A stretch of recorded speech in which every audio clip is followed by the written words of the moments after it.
5 miles per gallon. Brad Keselowski, 5.3 miles per gallon. Right there, 4/10. What's 3/10 of a miles per gallon? Why would that matter?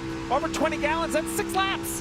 That's 6 more laps here or 6 more miles, 3 laps. 3 more laps at a 2-mile racetrack, so a huge difference. This tool is just so awesome to kind of show what they're doing. I didn't show Bell because guess what? He can't save enough. It's impossible no matter what his miles per gallon is. So you see just a big split. You can almost listen in on Brad right here. I think if we go from bird bar to telemetry, maybe right on board with Brad, I wonder if he's going to run wide open behind the 20, if we're going to see a little bit of partial throttle down the straightaways. Check this out right here. So let's just compare. Top, wide open, no problem. Brad, partial through the corner. We'll see what he tries to do down the straightaway, whether he runs wide open in the draft or whether he takes a little bit of a toe. Lifts real early, no brake. He's just kind of coasting it off down in the corner. That's how you save gas around Michigan. And here's the stop for Bell. You said he would be coming, and it's going to happen with 15 to go. Make it 14 to go, stage 2. 20 heading your way, Kim. Yeah, and Christopher's complaint was not enough grip on entry, a little loose center, tight exit. They did not get the caution they were looking for the strategy. They will take 4 fresh Goodyear tires and Sunoco fuel on this stop under green. Everything going smoothly right now for Bell.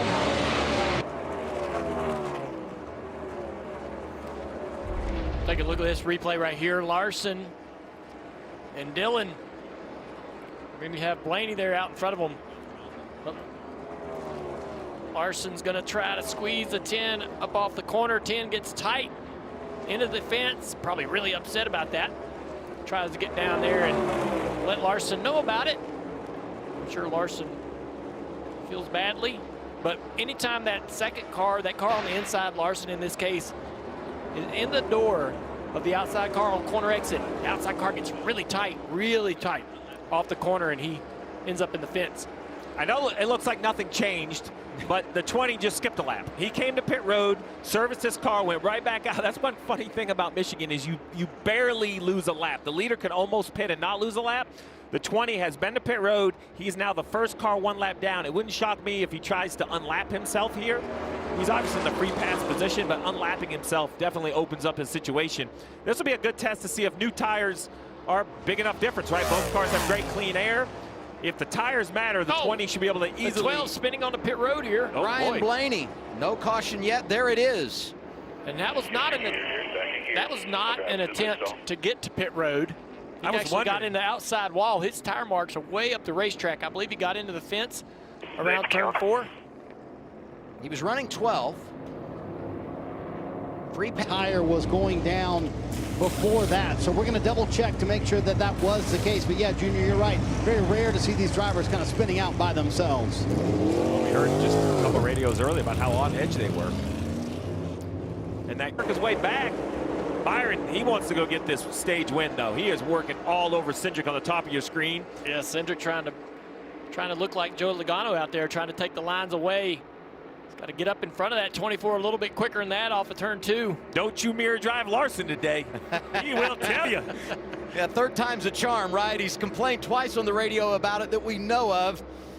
Here's the 5 going by Briscoe. 71 is there. Michael McDowell. Been a quiet middle portion of the race for Chris Buescher, but the 17 showing some strength again. 3 to go, stage 2. Cindric in front of Byron and Reddick. Pretty impressive if Cindric can keep this lead.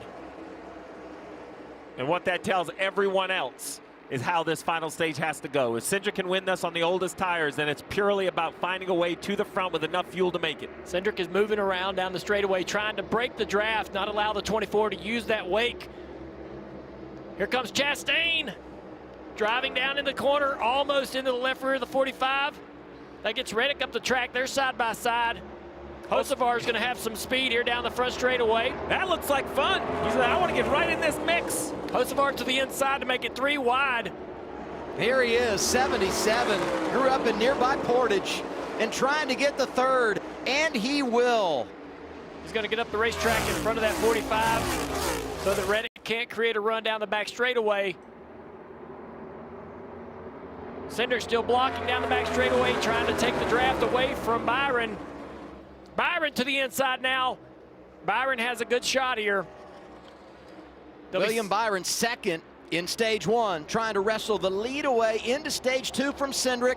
Side by side at the line, 1 lap to go. Oh, Cindric didn't side draft. Now he's just going to try to squeeze the 24 a little bit down into the corner, but Byron has the tires. He's going to fire that car across the nose of the two and take the lead away. William Byron having a day.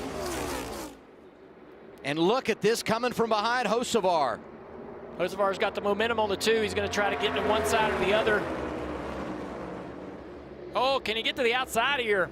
That was gutsy. And think out where Hocevar is in the points. He needs all he can get as we come to the end of the stage. William Byron going to get the green and white checkered flag. Cindric second. Hocevar ends up third. And great battles behind him for Reddick, Chastain, and others. And if that's a dress rehearsal, can you imagine what it's going to look like in 80 more laps? I'm here for it. Unreal. NASCAR on Prime getting a real treat today at Michigan. 7th stage victory of the year for William Byron. We'll line him up for a final time when we